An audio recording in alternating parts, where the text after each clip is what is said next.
You are listening to your brain on air, a program that begins shortly. Enjoy. Estás escuchando tu cerebro en directo. O programa comenzará en breve. Que o disfrutes.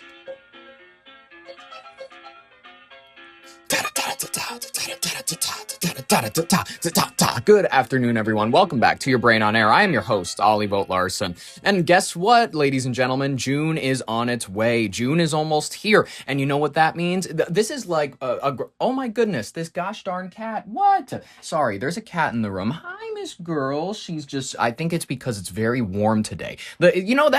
Just like I said, the summer temperatures are starting to creep in. I'll turn on the fan for you. I'm so sorry. All right, ladies and gentlemen, let's get back to it. We got a lot of shit going on. The Supreme Court bets are going to be placed, ladies and gentlemen. It's going to be great. We are going to see what is on the docket. I want to be here with you. Oh my God, she's sitting in the chair across from me. She's okay. Yes, you can just sit there.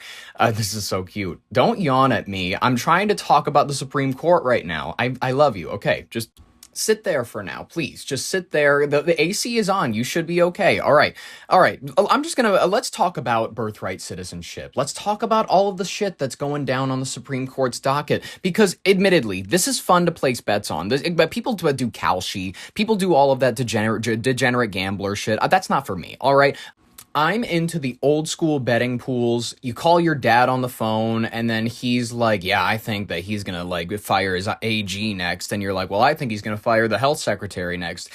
And then you guys throw like, I don't know, 25, 50 bucks in the pool. And then whoever wins, that wins the money. That's it. It's old school. It's what kids used to do on like, I don't know, the schoolyard and shit. When they, in the 90s, they play Pogs. In the 50s, they play what's the game where you throw the ball down and you have to pick up as many of the spiky things? Jacks. Is that what it is? Is it called Jacks? Am I thinking of the wrong toy? I have no idea. It's a bunch of, it's like something you'll find at the Dollar Tree these days. You know what I mean? Anyways. Things like the 14th Amendment. I don't know. They're considering maybe tooling it a bit. The idea of anchor babies isn't everybody's favorite these days. And a lot of people are considering it now that countries like France and whatnot are like freezing their entire immigration programs for like 3 years. That's right. When you think about it, I think about it from their perspective. They don't love the idea of migrants crashing on their southern shorelines and, inhabiting their cities via, means where it's like, oh shit, maybe your grandma came over here from Morocco in the 1940s, but she did it the legal way. And now you're seeing a bunch of people who are just kind of like showing up on a lifeboat, essentially, and getting the same handouts that she did, but she went through all the paperwork. It's a little defeating to many of the people who went through it the legal way. Anyways, easy as that. And that's what France is up to. Does the USA need a migration pause? My customer experience at Macy's would say yes. I'm just going to be honest with you. It's Minnesota. People need to work on their attitudes. They need to be chipper and they need to be gracious. This is not the Souk al-Alawayi in Jeddah. You know what I mean? You're not trading chickens for children. You're handing me my receipt for pants that will not fit. Get with the program, folks. Let's admit it, the Midwest that we kind of once all knew is a little bit dying out. There's still blonde people everywhere, but a lot of the blonde people that you used to know that like ran all the stores, they're in their 60s and 70s now. The new generation of Fargoans and like people around the area, they're going to be descendants of the Chicagoans that migrated here in the 2010s and 20s. And that should scare anyone who liked what it used to be in their tight-knit community. Now it's going to be more saxophones in the alleyways. It's going to be 40s to wash down perks. It's going to be, what used to be a flower shop and a grocery store up on the corner. It's now going to be a pawn shop and a Yemeni deli. But honestly, the Yemenis, if you've been to a deli run by a Yemeni, I'm just going to be honest with you. They know how to cut the meats better than the Polish. Every downtown city with more than 10,000 people is going to feel like South Central. Because even the white kids in town are getting ratchet. As a matter of fact, they are the originators of ratchetness in their little towns. Where do you think they're finding it? But these kids don't know black kids.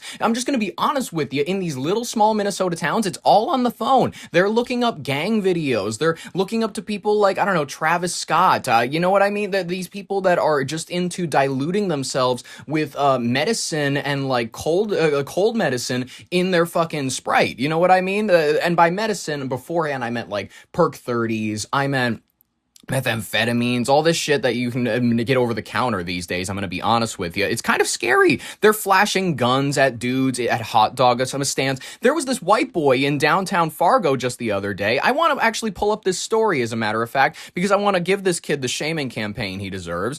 This is ridiculous. He thought he could be all tough and threaten some people with his gun. By the way, real men just go and start fights. They don't need some side piece just in case their behavior gets them in too deep. All right. iNews TV, downtown Fargo gun. I'm so sorry. I should come prepared. Look how unprofessional I am. Listen, we have heart, but we make it work. All right, here we go. Evan W. Fairchild of Fargo, North Dakota. Look at this fucking gooner.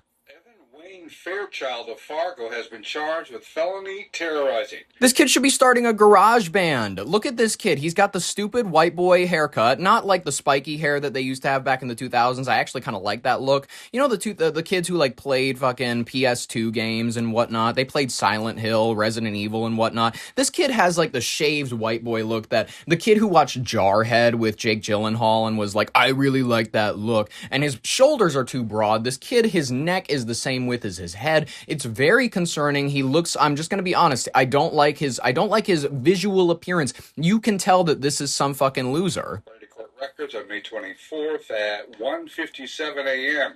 Officers were flagged down by two males in the 300 block of Broadway North in Fargo.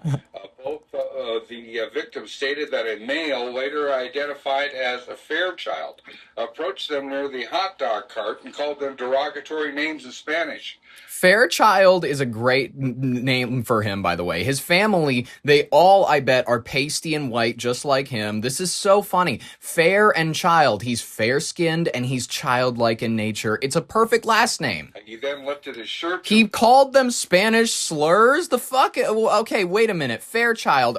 Where is last name origin? Because I want, like, what do you have to be proud of, you fucking loser? It's an old English surname. All right, yeah, shut up. He's just sad that his home nation is being pillaged. It has no central culture. Its people are fucking embarrassments to the Western world. He's just upset about that. He's some fucking loser who wants to go out and call Spanish people spick or some shit just because he's a fucking loser. A male, later identified as a Fairchild, approached them near the hot dog cart and called them derogatory names in Spanish. He then lifted his shirt to reveal a firearm in his waistband and stated, "What the F you gonna do about it?" Fucking limey. They stated the male attempted to initiate a fight. They stated they were, after following the incident, he was in fear for his life. Officers located Fairchild walking northbound with two other males on Broadway.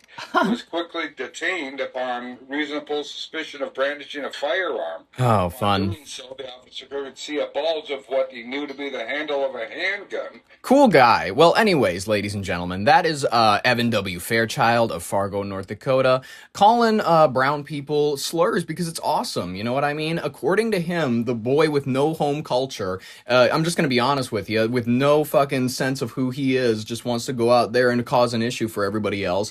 He's, what a goon. He's so cool, ladies and gentlemen. But anyways, let's focus on what the big Supreme Court decisions are going to be in June. Let's play this. So you know what that means. Some of the biggest Supreme Court decisions are about to come out. This is basically like my NBA finals period right now. I got my highlighter. I got the old Supreme Court. By the way, that is awesome. More people, instead of being excited for the NBA finals and shit like that, they should be looking forward to Supreme Court decisions. This is good for society. My NBA finals period right now. Hell yeah. I got my highlighter. I got the old Supreme Court decisions I'm going through. Let's break down what's still to come here.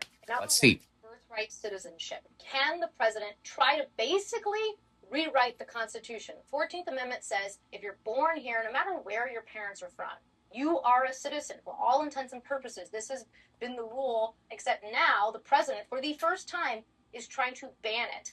Can he do that? The Supreme Court has to answer that. This issue has come up before. All the lower courts that looked at it says, no, he can't do that. Now the Supreme Court's going to have the final say. Another big case we're watching is what happens for states that are trying to ban transgender athletes from playing on girls' sports teams. A bunch of states have tried to do this. 2 states in particular the Supreme Court is looking at right now. But if they say states can do Idaho this, and West Virginia. ramifications for more than 24 states. That's a big deal. Another one we're looking at is what exactly do police have to do? I'm going to call it right now for the first two. I think that the transgender issue is obviously going to go forward because it's kind of it's a 90-10 issue in all honesty, and people just don't want to admit that. But I do think he will be able to secure some sort of carve out that says maybe, hey, just like every other first world nation that wants to take its population and, nativity and whatnot, cultural hegemony seriously, yes, we can have migration, we can have people moving into the country and whatnot, but we have to limit the number in order to make room for assimilation, just as the French have carved out. The idea that you can have endless people pouring into your society with you coming from largely different backgrounds, largely different laws, largely different cultures. People just don't want to address it. You can't just pretend that that's not going to have massive ramifications at home. Many people like to talk about those taking the jobs issue. Many people have made it a joke, quite frankly. They've taken a legitimate concern for many places that they just don't live in. They don't live in major cities where this happens to be happening. So these people that just sit and they watch the South Park episode, they're like, oh, look at those fucking stupid people. They took their jobs. It's a way to discredit the issue. It's a way to disregard large swaths of the population just because you don't happen to live in those areas. It's an unfortunate attitude that you do see in a lot of American living rooms where they go with the cultural hegemony. They don't even realize it though. They don't even realize that they are enacting the same level of disregarding people's issues that they love to claim happen to culturally suppressed people up until this rights movement, all that. In reality, if you want to claim that you are a civil rights advocate, you have to fight for every individual's rights of the country that you occupy. I'm just going to say it. I know that people are going to go, oh, you're so concerned about your population. What about the people of Angola? What about the people of South Sudan? Granted, these people have not heard about these countries until it came up on their For You page, but whatever. They suddenly really, really care about the people of Mali. All right, I understand. You are very, very kind to the plight of other individuals. Good for you. You are more concerned about individuals across the ocean than you are the people that might be in communities, I don't know, an hour drive from you. The people that are, dying of fentanyl, the people that are, collapsing in the streets, literally just bending over at the waist, and they are just cranked out on the dope and whatnot, and they're just whatever. I don't live in the city where it's happening, so it must not be happening. That's okay, ladies and gentlemen. I love how people work. It's a natural thing. We can't fight it. We can't fight it. We just have to accept that certain people are going to be certain people. Let's address the further ones. If they want to get your information in the police sector, what exactly do police have to do if they want to get your cell phone location data? We've seen a lot of this in recent years. There will be, some catastrophic situation or maybe even just an everyday robbery. Police want to go out, they get what's called this geofencing warrant, basically a digital dragnet, trying to get everybody's information in the area. The problem with that is that they end up getting more than just the robbers. They end up getting a lot of innocent people's information. And so now the Supreme Court's trying to figure out, okay, does that violate the Fourth Amendment? Can they do it? It clearly didn't violate the Fourth Amendment when they were scraping all your data back during the Patriot Act era, which they still are currently. I just want to let you know. Edward Snowden let us all know that. But whatever, it's chill. That's another big one we're watching. Last but not least, the president has been on something of a firing spree. You may not know the name Lisa Cook or Rebecca Slaughter, but you do know the headlines that he's trying to fire a whole bunch of people at these quasi-independent agencies like the Federal Reserve or the Federal Trade Commission. Can he do that? Another huge question in front of the Supreme Court right now. They're going to have the final say. We'll probably see a lot of these big decisions come out near the end of the term, usually before the 4th of July. The Supreme Court likes to procrastinate, so that's when you can expect to see all those cases I'm talking about. Perfect. We will cover all of them as they continue to drop. I can't wait to cover them all for you. But you know what? There's a few cases that I wish that they would cover. I would love to cover this individual case, and I would love actually to pose it as a moral question to many of you. The idea of assisted suicide, ladies and gentlemen. Unfortunately, it's something that we're having to grapple with as a society. It's very uncomfortable. It's very like for a lot of people because there's so many sharp feelings about it.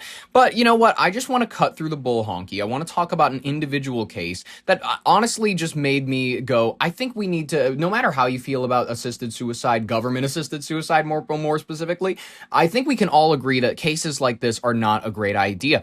Iris, this person was just 20 years old when she stopped eating and drinking under an elective program called VSED in the Netherlands, VSED.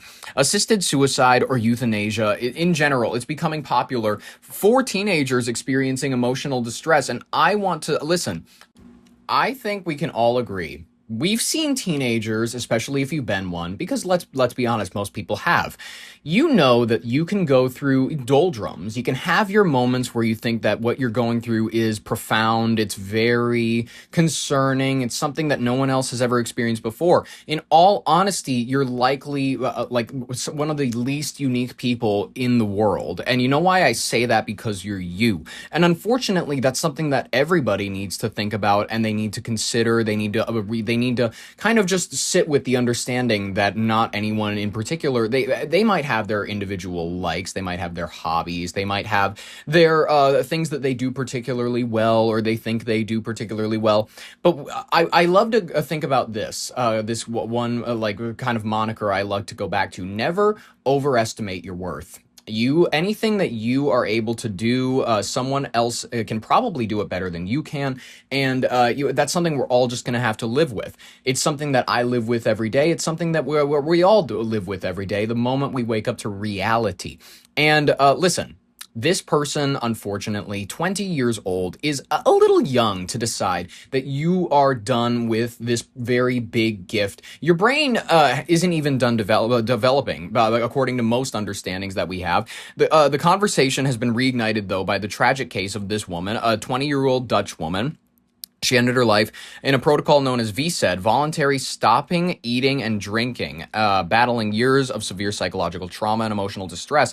Iris ultimately chose this elective path after her previous requests for medical euthanasia were turned down by doctors who believed she was still too young to permanently end her life. Okay, maybe she should have listened to those doctors, but I get it.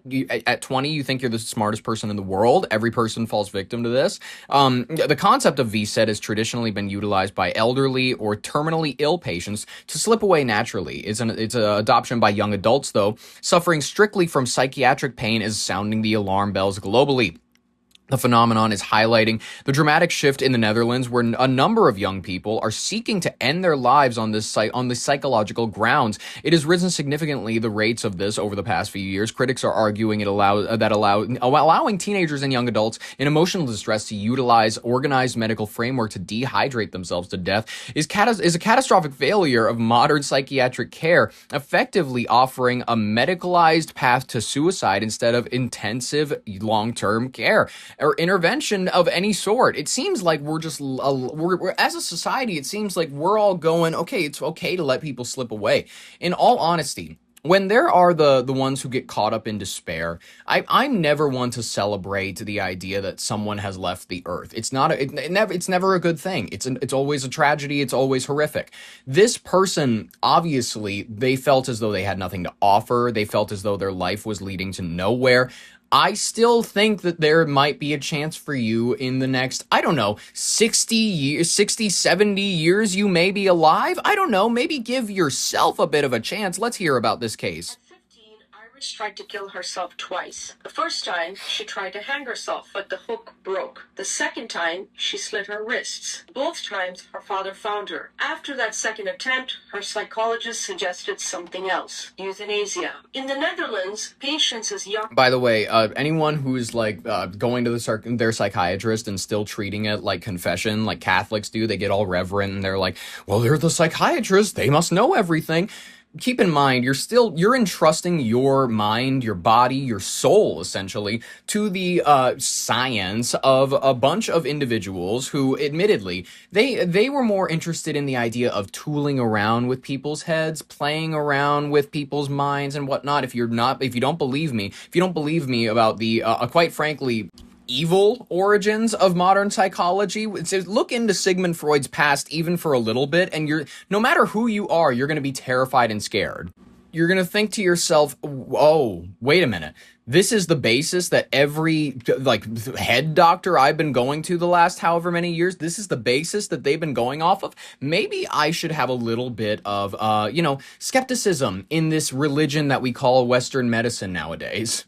16 can request assisted death. And it's not just for terminal illness. It can include psychiatric suffering, like depression. At 16, Iris applied to die under what is now called psychiatric euthanasia. Euthanasia started as a way to give dignity to people suffering from terminal illness. Sure. But over time, it has expanded. Sure. If you are experiencing terminal illness, or if you are going through, if you are like at the near point of your life, you're at the twilight of your life. We know that you're not going to make it very far, and you would rather just call it good. You've got maybe a month left to live. You got however long. Sure, I understand it for those individuals. But when it's purely for psychiatric reasons, even for even if you're in your 50s and you're I just feel depressed all the time, I'm sorry, we have to try everything before you let yourself go. And you know what? If you do want to let yourself go, there's unfortunately an option to do that. And I don't recommend that to any person or individual. But people have been doing that for years before the government started handing it out to people like fucking candy. The idea was oh yeah, I'm just going to DIY it at home. That's what, by the way, resourceful individuals used to do back in the day. Kurt Cobain it. In the Netherlands, there were 174 cases of psychiatric euthanasia in 2025. Only 1.7% of euthanasia cases. But with euthanasia as an option, the conversation can quickly move from recovery to an exit plan. In the case of Iris, doctors told her that her depression was treatment resistant. And after trying everything, ketamine therapy and ECTs, she was finally told there's nothing more we can do. One psychiatrist put it like this: euthanasia starts to appear as the only solution. By the end of 2025... Then maybe your system is broken.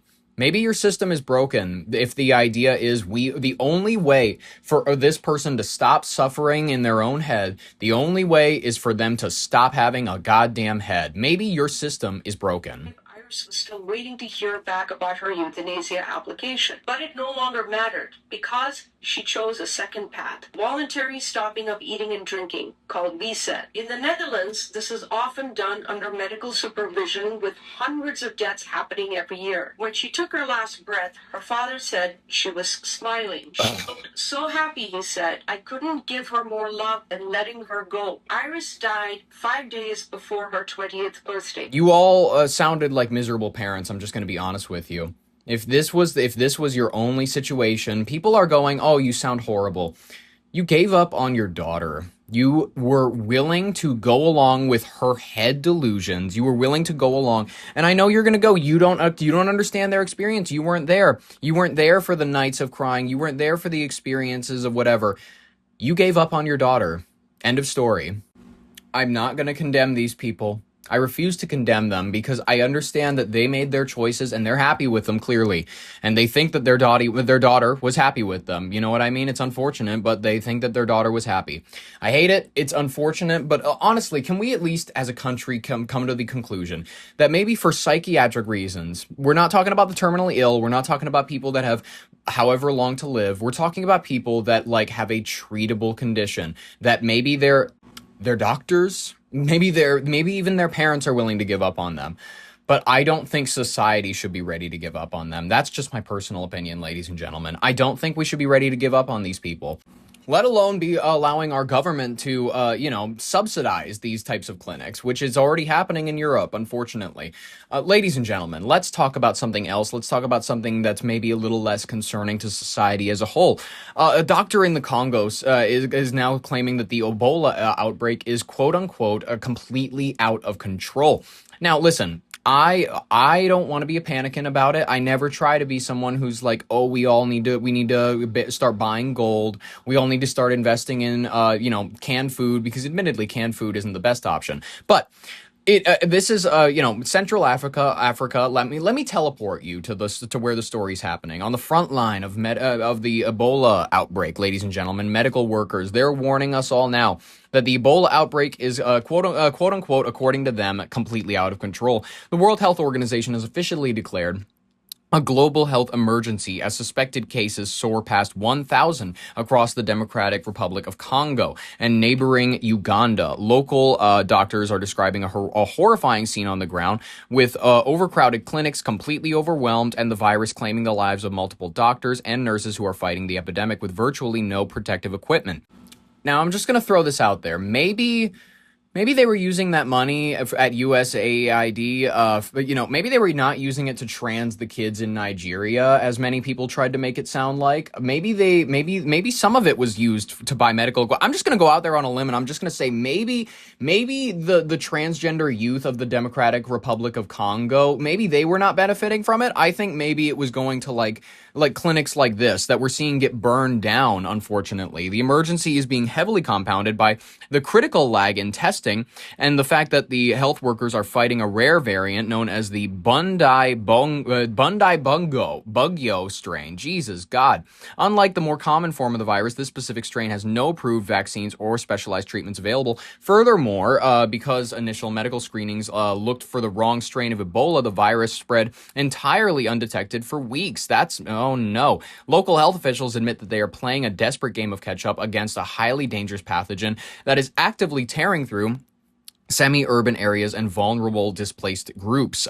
Making matters worse, deep-seated community mistrust and armed violence are actively paralyzing the international humanitarian response. Frustrated residents, fueled by rumors and reeling from the recent cuts to Western development aid, they have launched arson attacks that have burned down multiple Ebola treatment centers in eastern Congo. Frontline physicians report that infected patients are actively escaping isolation wards and fleeing into the population. While a neighboring Uganda has taken a drastic step of shutting down its land border to prevent the regional explosion, international health teams are warning that without an immediate surge of defensive gear and community trust, the caseload could easily spiral into thousands. Ladies and gentlemen, I don't think that we need to be, listen, I don't want everybody to be rushing to the store to buy toilet paper. I don't want anybody to be having their heart race over this. You know what I mean? Until we think that it has touched down, I think that we need to still keep our heads steady. We still need to keep the economy running, unfortunately. That's just how today works. Let's hear about it. The latest Ebola outbreak is outpacing the response. The International Rescue Committee now predicts it could become the deadliest outbreak of Ebola on record. The outbreak is completely out of control. People doesn't trust that, the Ebola is a reality. When we have fought Ebola in the past on this scale, it has been a combination of the Ministry of Health, WHO, USAID, CDC. USAID is fully gone. CDC is badly weakened. WHO has been badly weakened. The US, of course, withdrew from WHO and cut off all funding. The virus is affecting parts of Congo and Uganda. These are the dire scenes in Ituri, the worst-hit region in the Democratic Republic of Congo, or DRC, where civil war, which has displaced around 3 million people, further complicates efforts to track and contain the disease. Are you seeing new cases of Ebola suspected and confirmed in the region every day? Every day. Keep coming. Health officials believe a rare strain of the deadly virus was possibly circulating for up to 3 months undetected in eastern parts of the DRC. That late detection means the true scale of this epidemic, which the World Health Organization is calling a global health emergency, is still emerging. So there are a few things that set this outbreak apart. One is the momentum it has right now. There are now more than 1,000 cases of this that are known, and that is likely an undercount, perhaps even an undercount by a factor of 2 or 3. To put that in perspective, the huge West Africa outbreak that caught the world's attention back in 2014, and which I worked on for USAID, took about 4 months to get to 1,000 cases, and that was really a turning point when it exploded. This outbreak already seems to be at that point and at that level of explosive transmission. What is the level of urgency right now on this? I think it's as urgent as it's about as urgent as any Ebola response has ever been. Because Ebola spreads via bodily fluids, health workers must work in protective gear to safely remove bodies of the dead. But they're often met with mistrust and sometimes anger from remote communities in early stages of their grief. It's just because of the burial thing, the burial system of the way they're using, because the thing that really incited people to start now revolting. Grace Casimiri, an independent reporter living in Bunia, described watching the outbreak unfold and the growing outrage from families in mourning. Just days ago, angry crowds attacked and set isolation tents and treatment centres on fire in cities at the epicenter of Rapara and Mongbuaru. It's the way of burying. Now, I don't understand how this helps you as, I imagine you in Africa may not want this disease. Is that a fair assumption? I don't understand. I get that they are like, oh, the burial. It's very disrespectful. I understand that it doesn't go with local customs. People in America had to say goodbye to their relatives via the phone on COVID. Listen, I know it's not the same. I know that people are going to go, you're not nearly in the same ballpark even. But I'm just going to say, people, unfortunately, are going to have their dead disrespected in times of plague. You know what I mean? We used to burn the dead back in the days of plague. You know what I mean? I imagine they didn't feel too happy about grandma, grandpa, mom, dad, or son or daughter being thrown on the pyre. I'm sure they didn't feel great about it, but it was for the greater good. Unfortunately, we have to learn that the greater good does factor in certain instances. I don't know why certain individuals, listen, I understand freedom. I understand that they want to practice their freedom and their liberties to apparently burn down a clinic. I guess that is the way they want to exercise their freedom there. Listen, at least we weren't doing that during COVID. At least we weren't doing that in the United States. Their members. Because it's somehow coming in conflict with people's culture, people's belief. You need to respect the dead and send them off with all the respect and love.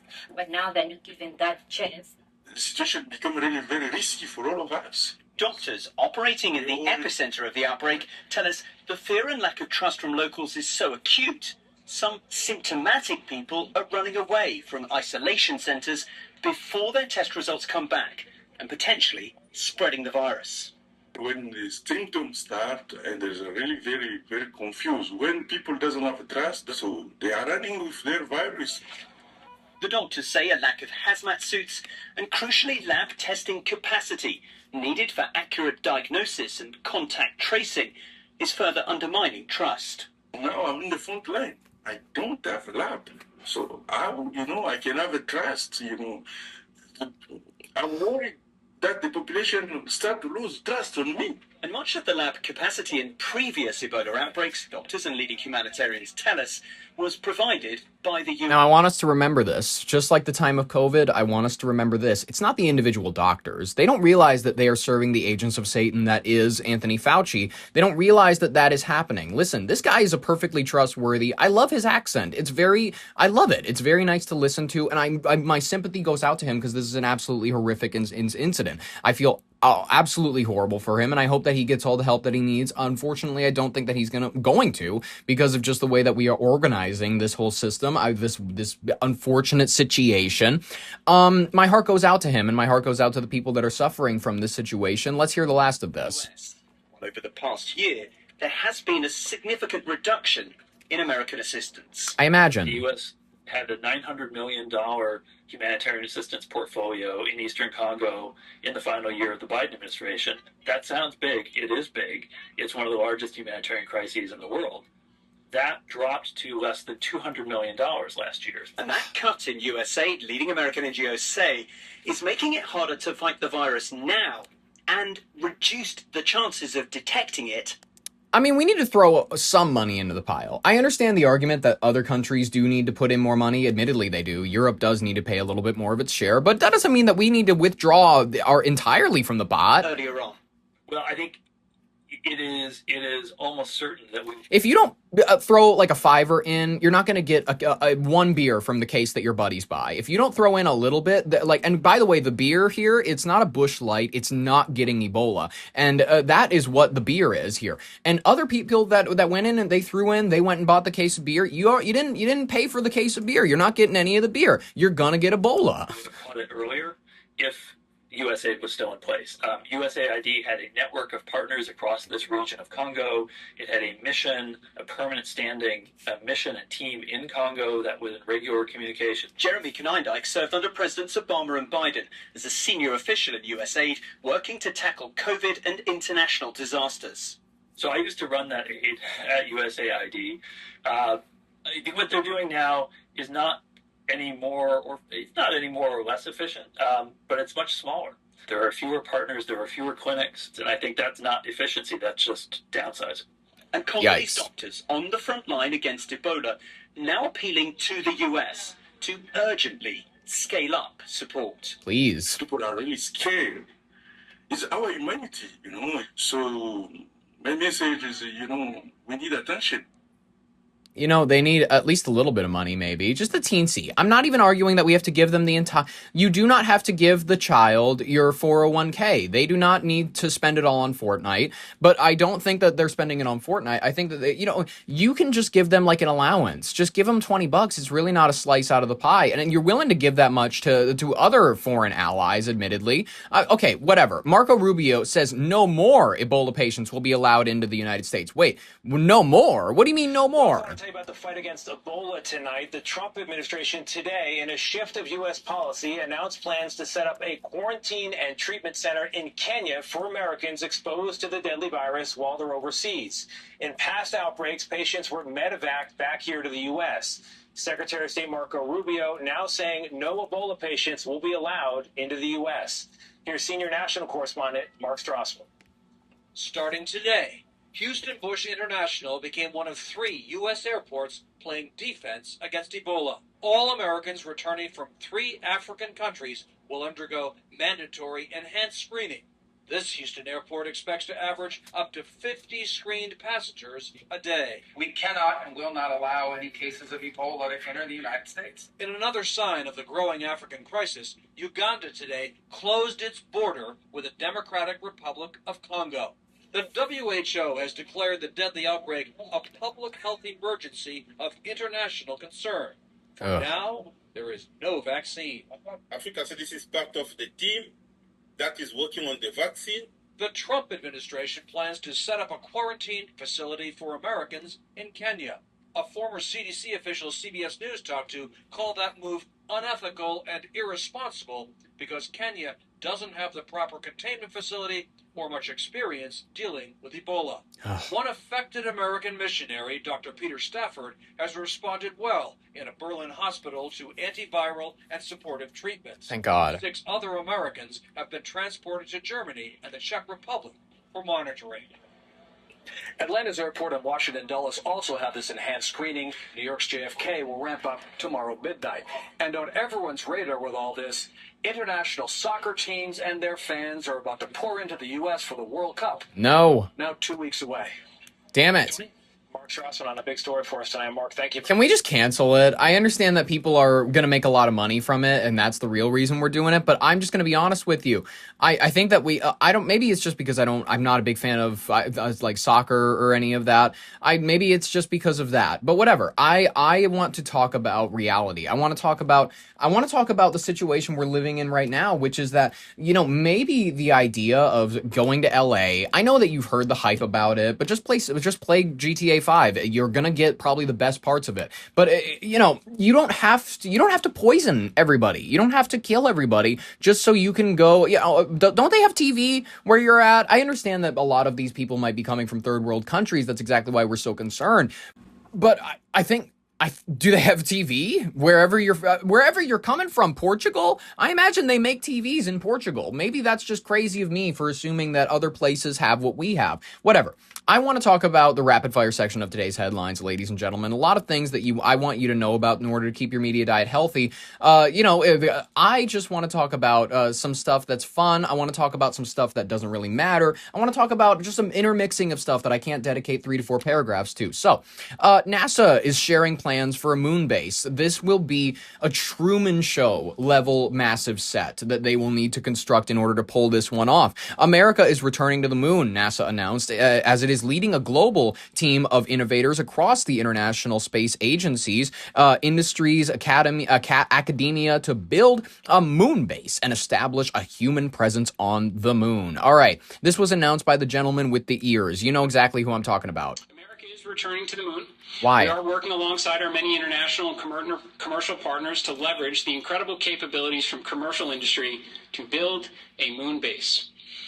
What are we doing this for? Because so we can grow tomatoes on the moon, so that we can like make an industry of like, oh, it's moon grown, and then we're gonna find out like 30 years from now it's giving everybody super cancer because the ground was irradiated. What we hope to accomplish in this endeavor, what we are embarking upon, is extremely challenging.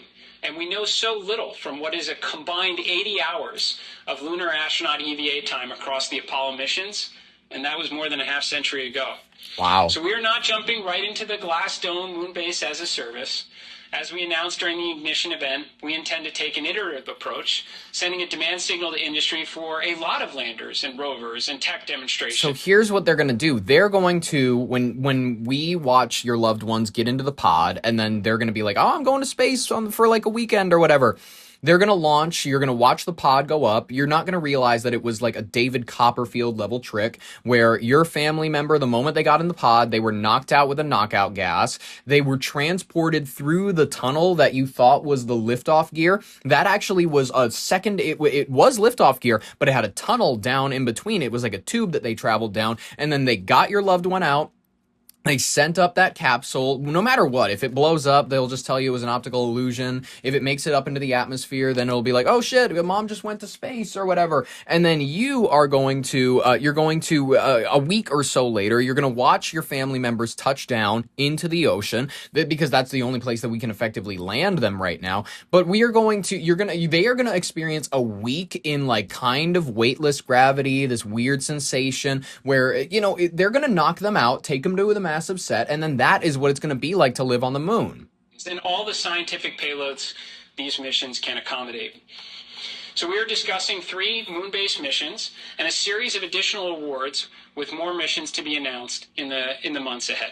Okay, well, what are we doing there? That's my honest question. What is the water that sparkly? Is the water that fresh? Is the water that pure that we have to go there, we have to tap it, we have to mine it and let Fiji water sell it? All right, A24, a company that admittedly is very hit or miss. I did used to hype them up because admittedly they put out banger after banger. They used to be really on the ball with a lot of their movies. However, in the later years, they've started to engage in like stories where I'm like, all right, they're a little too out there. I understand at least they're different. You know what I mean? I appreciate the fact that people are making unique movies these days, kind of unique movies. It still feels like kind of the same, we're going to do this like maybe it's a quirky movie with like different ways of moving the camera, or maybe we're going to do like a neon movie, or where they have the same kind of pretext, shadowy lighting, maybe, and it's an emotional drama. It's very sunlit or whatever. But anyways, A24 is making a To Catch a Predator movie, and it's called Prime Time. And who is starring as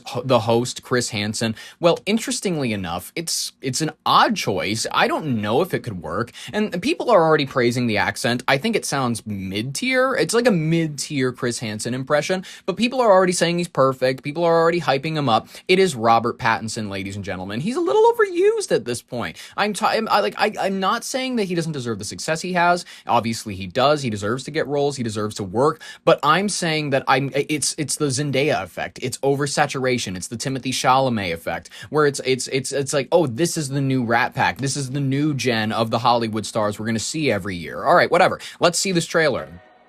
You see how this looks. It's like him walking down a hallway, security camera shots. End of the day. Yeah, must be held accountable for the decisions that he makes. Do you agree? You watch television? Well, there's something you should know. Chris Hansen. This kid is a predator. Game on NBC. You're about to be a part of television history. It's like over dramatized. I don't. Yeah, they're going to be the #1 show on TV. It's a great show. I always go back and I rewatch clips on YouTube. It's amazing. It's a really, I honestly, I think it's an important show for humanity, in all honesty. But I think that people, they overestimate, like, oh, they killed somebody. No, he killed himself. I understand they made a joke in the South Park episode with Chris Hansen that it's like, oh, he killed himself. When it's like, okay, but he did. Whatever. All right, cool. I don't know, maybe I'll go see it in theaters. I think that, honestly, I just prefer watching, like, what was the series where it was in the one house in a small house in Fairfield, Connecticut? I think it was Hansen versus Predator. Yes, okay, he did the one in Fairfield, Connecticut, and then they ended up catching the one guy who was a former Marine, the one guy that Chris saw on the bus. It was an awesome set of Predators, that series. I enjoyed it a lot, and I hope that he continues to make it. All right, this is a sad story to share with you, and I understand that people, real sadists, love when people they hate politically just, like, die. They just cherish the moment when I love when bad things happen to people. I don't tend to be one of those people because listen, I'll trash on people, I'll joke on them, I'll make fun when it's fun. However, it doesn't delight me to share stories like this. A former Attorney General, Pam Bondi, was diagnosed with thyroid cancer after leaving the Justice Department in April. She told CNN Bondi said that she is undergoing treatment, including having surgery a few weeks ago, and this is coming alongside her having to testify here soon in regards to the Epstein files. Listen, I'm not saying we have to treat her with kid gloves because she has cancer. She would not want us to. I don't know who she is. I'm not going to speak for her. But, like, as a human being, we should not treat people fundamentally different because of a disability or disorder that they may be suffering from. I think that, we should not make fun of them. We should not throw stones at them already. You know what I mean? They're already suffering enough. But we should criticize their ideas, which, admittedly, this does not excuse her from all of the things that she signed off on during her time there. This is honestly a neutral thing. It's a deeply unfortunate occurrence. We can address that. We can be human about it. But we can also say that this is a woman who made some unfortunate choices that she's going to have to answer for. It's just deeply unfortunate that anybody has cancer. Of course, we're humans about it. We have to be human. Let's hear it. General Pam Bondi is currently recovering from cancer treatment. She tells me she was diagnosed with thyroid cancer after leaving the Justice Department in April. Since her diagnosis, she has undergone treatment, including surgery, just a few weeks ago. Now, even though she is still recovering, she tells me she is doing well. Good. Now, this cancer diagnosis comes in what has already been a difficult year for Bondi. President Trump fired her in April. She was replaced by her top deputy, now Acting Attorney General Todd Blanche. And this week, she is scheduled to appear on Capitol Hill to answer questions from the House Oversight Committee about the Justice Department's widely criticized handling of the Epstein files. God help you, General Pam Bondi. Can I call you General Pam Bondi? The Dow. Listen, I will always remember you for your iconic moments that you gave us. The Dow is up 5. Then she leans over to the side. She's like, 5,000%. I don't know why you're laughing. She is still the fiery aunt that we all loved. This is horrific. It's like watching your aunt go through something terrible. You're like, okay, maybe you're not the greatest to have at family get-togethers. Maybe you stir the pot. Maybe, after the conversations that you have with my sister, my aunt, and my other aunts, my mom, they come out sounding a little bit kooky, or I'm going to be honest with you. It's like a type of person you don't want around others because they start to infest with their ideas and whatnot. Pam Bondi, listen, you might be the messy aunt at Christmas, but we always need the messy aunt at Christmas. That is just a fact. All right. I want to use this for news purposes only. Solomon Friedman. He is the public face of the world's largest adult website. Are you familiar with it? Maybe you are. Pornhub. How does someone who was considered an ordained rabbi end up defending a site that includes explicit videos accessible to children in some states, by the way? In North Dakota, in other states where they've gone heavy on the online stuff, you need to show a license in order to access these websites now. This one lady will come up, she'll cock block you, she'll be like, hi, it's really nice to... I had to look this up because this was awesome. iNews TV shared it, and he was like, oh, I just saw this story. And it's like, okay, I love that you... listen, I love that you want to claim that this is just a story you saw. You weren't just booting up the computer and going to the website like per usual, and then you were met with like a state senator being like, we're going to need to see your ID if you're going to want to see this lady squirt. But it's a bizarre era of humanity to be living in, but let's hear about this former rabbi. I love this former rabbi. The former rabbi behind Pornhub. Solomon Friedman grew up in an Orthodox Jewish family in Canada, once trained as a rabbi in Israel, and now he's become the public face of the world's biggest porn site. Pornhub had 4.2 billion visits in March. The site was ranked as the 9th most popular on the planet. Oh my God. Friedman in London. He looked more like a geeky tech entrepreneur than someone representing one of the internet's most controversial platforms. Friedman is one of a small group of partners in a private equity firm that bought Pornhub in 2023. They took over a problem. In 2020, the site was accused of hosting videos linked to sexual abuse, trafficking, and child exploitation. Payment giants Visa and MasterCard cut ties. They had ties? Deleted millions of videos. Now, they say things have changed. Critics say Pornhub helped normalize brutal and misogynistic content online. The owners argue the real danger is unregulated rivals with even fewer safeguards. But during the interview, parts of the conversation became uncomfortable. Wait a minute. The problem with him, the problem that he is saying is that other websites like, I don't know, RedTube, Xvideos, Hamster, all this junk, they all are out there, but they have so much less rules. Wouldn't you rather have, someone beating their meat, regardless of their age, if they just tell us that they're 18, that's literally how you get into the website. Doesn't matter. We can just give access to whoever, come to the website. Nowadays, some states are integrating the law where you have to show your ID, but who's going to show their ID? They're going to use a VPN.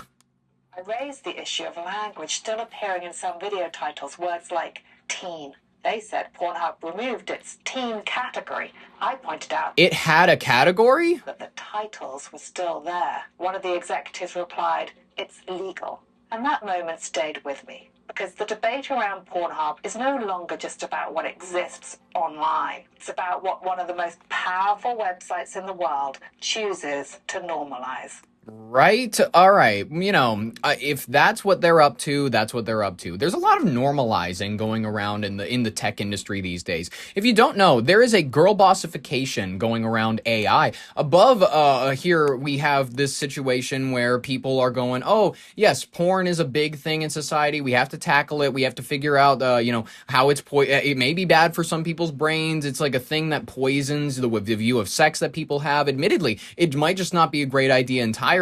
I'm not saying that we have to ban it. I'm saying that maybe we have to have obvious regulations on the production, distribution, and whatnot. But whatever. We need to make it clear that AI girl bossification is becoming a front-facing issue for the tech industry. They want you as a woman to close the gender gap. What gender gap? They don't want you to get paid more. They want you to use AI just as much as men. Now, listen. They are saying that prominent women, Reese Witherspoon, there's Mel Robbins, all these individuals, they are going ahead and they're saying you need to get ChatGPT right now. Moms of TikTok, you need to jump on this this little kooky AI trend. It's sticking around. That's what they're telling you. Let's hear about it. Noticed online that women like Reese Witherspoon, Mel Robbins, Sheryl Sandberg, Sandra Bullock, Demi Moore, the list goes on, are touting the feminist benefits of AI. They're talking about it as if it's this really progressive tool that can help women in the workplace, help you get ahead, help you be a better mother, maybe even a better human. Hi, I'm Angelina, features writer at The Cut, and I just wrote a story about the girl bossification of AI. They're using this very familiar language. They are talking about leaning into AI so that you don't fall behind. Oh my God, you have to lean in. They are calling this an AI gender gap that we need to close because men are adopting the technology more than women. So as I was scrolling through social media, I started to see women posting a lot of videos criticizing what the girl bosses are saying. I hate to be the bearer of bad news, but Reese Witherspoon is lying to you. I'm still so furious over this. I think this is actually a really good thing because it shows that we're more literate in girl boss speak. So 5 years ago, we sort of bought into the rise and grind and hustle culture and thought that would help us get ahead, and then realized nobody's making more money and everyone's burnt out. So this time around, we are pointing out the hypocrisy of what these women are saying.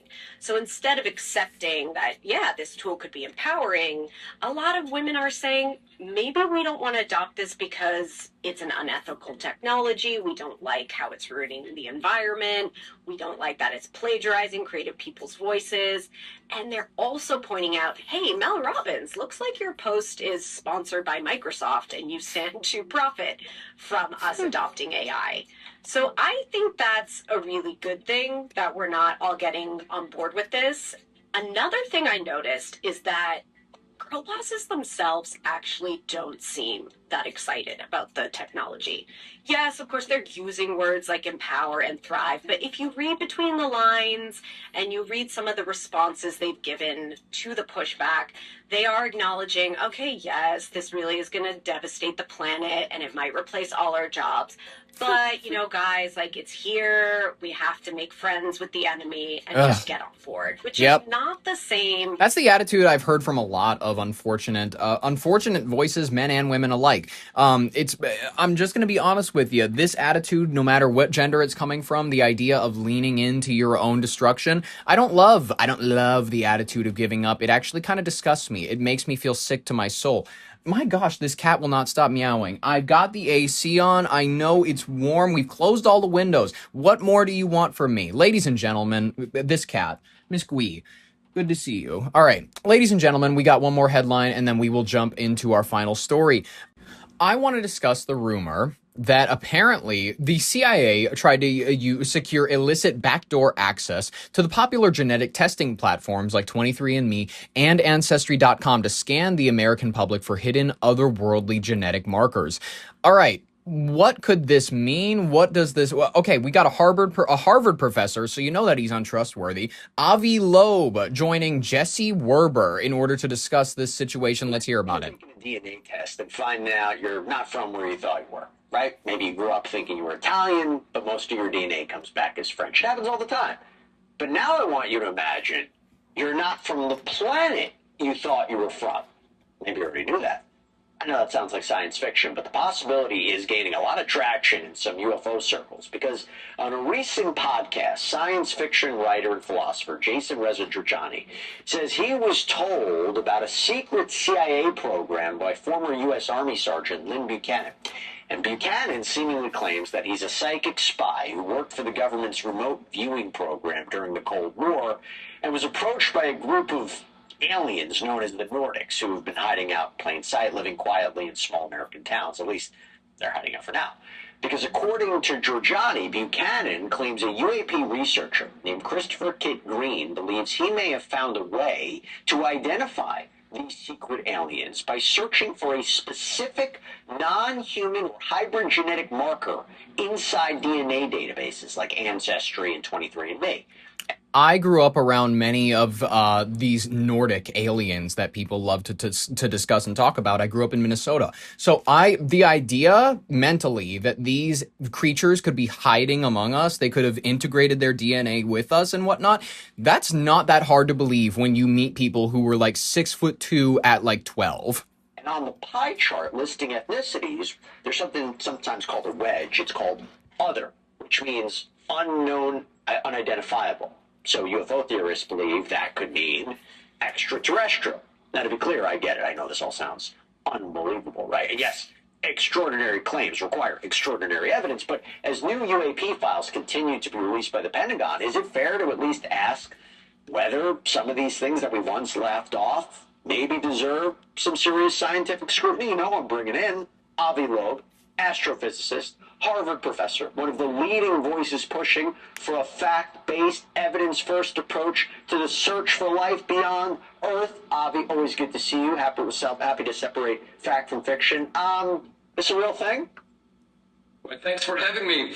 I don't think it's very likely to be a real thing. I mean, it's possible the CIA or anyone else might have been curious about this question, but there is no scientific basis to lend any credibility to this possibility because, first of all, you know, for biological beings to travel interstellar distances, it requires a very unusual genetic engineering, because we know that, you know, these trips, even at the speed of light, would take tens of thousands of years. Who's to say that they come from out there? They could be from around us, all right? That's the whole point of interdimensional. You don't even realize it. This guy works at Harvard. This really shows how fucked we are. The fact that people on Reddit are on it more than this guy is. He's out in the woods. He doesn't even know where he is. The other people, they're building a society of knowledge, all right? It might be the Tower of Babel. It might be something like that, but it's still interesting. Let's cover our final headline. An unfortunate tale from NFL quarterback Will Levis. I've never heard of this person. His mother said that hackers obtained, according to her, a sex tape made by him and his then girlfriend by breaching one of his devices while he was in college. This is horrific. Nobody likes to hear about this, but admittedly, this is a question we all have to debate about whether or not, like, because we know the NSA has all of your nude pictures. They have anytime, if you took any sensitive photos of yourself, it's likely already documented. It's already up in the cloud. They can pull from it anytime they'd like. It's unfortunate that it's a reality we all have to live with. We all have to live with this, though. We have to go, are they attractive? You know what I mean? We all have to, and admittedly, he's an NFL quarterback. He's an individual who looks particularly well built. How was this an embarrassment to the family? If anything, this could have been like an aura boost for the family. This morning, the mother of NFL quarterback Will Levis has revealed her son spent a, quote, exorbitant amount of money trying to remove his leaked sex tape from the internet. Beth Levis, mother of the Titans QB, says Levis hired a cybersecurity specialist and private investigator after finding out that an intimate video of himself and his then-girlfriend, Gia Duddy, was spreading online. Hire a personal investigator. Guy, once it's on the internet, it's out there. The thing you have to reckon with at that point is whether or not you're proud of what's out there. A lot of the content was taken down, but, you know, you can never scrape anything entirely from the internet. She says hackers obtained the material by breaching one of Will's devices when he was in college. We come to find out this was a Eastern European hacking group that is notorious. Typical. For trying to target what they think might be an attractive couple that they can then expose. The couple split up months after Duddy went viral during the 2023 NFL Draft. Cameras capturing her reactions as Levis kept getting passed over during the first round. Scheisse. Helping to boost her profile on social media. Experts say high-profile couples like Levis and Duddy are common targets for hackers who take advantage of simple security mistakes. 90% of the time, it's something like a reused password. It's a phishing text that looked like it came from Apple computer, you know, for your bank or a weak account. Recover email from 10 years ago. But there are... Yeah, I don't answer texts if it's like, oh, it's eBay and we have a package for you or something like that. I'm not, but who's answering those? Who honestly goes in and is like, oh shit, I better not check the eBay app. I better click into this link I just got sent. Okay, I understand it might be for a people of a certain generation. They might fall for it easier, but whatever. Ladies and gentlemen, just appreciate the fact that you are not one of those individuals, but you are one of the individuals who stayed to the end of the podcast podcast. I really appreciate your time, your gracious attitude. I hope that you enjoyed the stories as much as I enjoyed collecting them for you. I hope that you choose to come back. We got one more episode this week, Friday, then we'll be back at it again Monday through Friday next week. If you want to be there for it, subscribe, ring the bell for notifications, like if you liked it. In the meantime, I hope that you all have a wonderful Thursday. I'll see you Friday. Then I will give you the weekend off. I know that I can be a lot after a while. You just got to take a break. But in the meantime, I have been Ollie Vogt Larson with your Brain on Air. Thank you so very much for listening. I'll catch you in the next episode, and bye-bye.